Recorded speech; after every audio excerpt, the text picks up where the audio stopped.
আসসালামু আলাইকুম বন্ধুরা।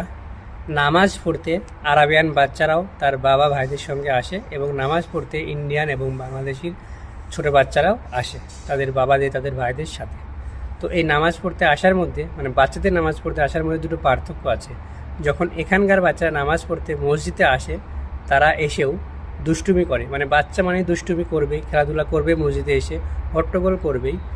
যখন এখানকার বাচ্চারা হট্টগোল করে আমি এই জন্যই দেখি, কারণ আপনারা কম বেশি সকলেই জানেন যে আমি ইউএ কান্ট্রির ভিতরে আবুধাবি একটা মসজিদে থাকি, ওখানেই কাজ করি আলহামদুলিল্লাহ।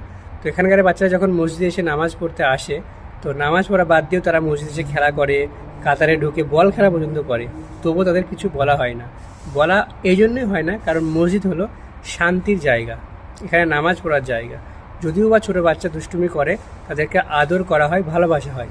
এই জন্যই ভালোবাসা হয় যেন এরা বড় হয়ে মসজিদে আসে, মসজিদে নামাজ পড়তে আসে।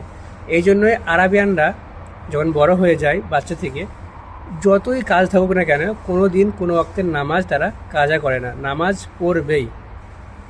আর আমাদের ইন্ডিয়াতে বাংলাদেশে কি হয়, যখন বাচ্চারা নামাজ পড়তে মসজিদে আসে তাদেরকে শুধু মানুষের বাচ্চা বলা বাদ দিয়ে অন্য কোনো পশুর বাচ্চা, যারা জঘন্য পশু তাদের বাচ্চা বলে সম্বোধন করা হয়। তারা কিন্তু মানুষের বাচ্চা, তবু মানুষের বাচ্চা তাদেরকে বলা হয় না। কারা বলে?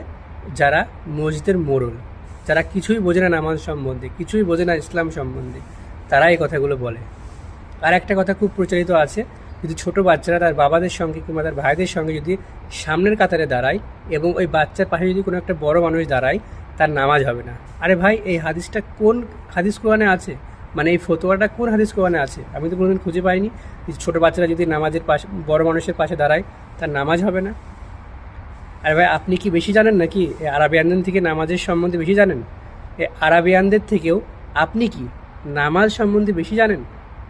আমার তো মনে হয় না আপনি বেশি জানেন, কারণ ইসলাম প্রথমে আরব কান্ট্রিতেই প্রচার হয়েছে। এরা বেশি জানে। আমাদের হযরত মুহাম্মদ সাল্লাল্লাহু আলাইহি সাল্লাম আগে এসেছেন। এরা কি জানে না ইসলাম সম্বন্ধে কোনো জ্ঞান নেই? আর আপনি কোনোদিন ইসলাম সম্বন্ধে জ্ঞান নেনই, আবার বড় বড় ফতোয়া দেন।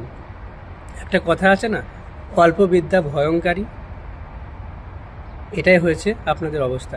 এই জন্যই এই ইন্ডিয়ান এবং বাংলাদেশের ছেলেমেয়েরা নামাজ পড়া বাদ দিয়ে, নামাজে মসজিদে আসা বাদ দিয়ে মদ গায়াতে আসক্ত হয়। কারণ তাদেরকে ছোটোবেলায় যখন মসজিদে যায়, তখন তাদেরকে নামাজ পড়তে দেওয়া হয় না মসজিদে। কুকুর শিয়ালের বাচ্চা বলে মসজিদ থেকে তাড়িয়ে দেওয়া হয় একটু হট্টগোল করলেই। এখানে যা করে বাচ্চারা, আপনারা দেখলে মাথা খারাপ হয়ে যাবে। তাই বলছি, এখনও সময় আছে, শুধরান। বাচ্চাদেরকে সঙ্গে নিয়ে আসুন এবং নামাজ পড়ার দিকে আহ্বান জানান। ধন্যবাদ।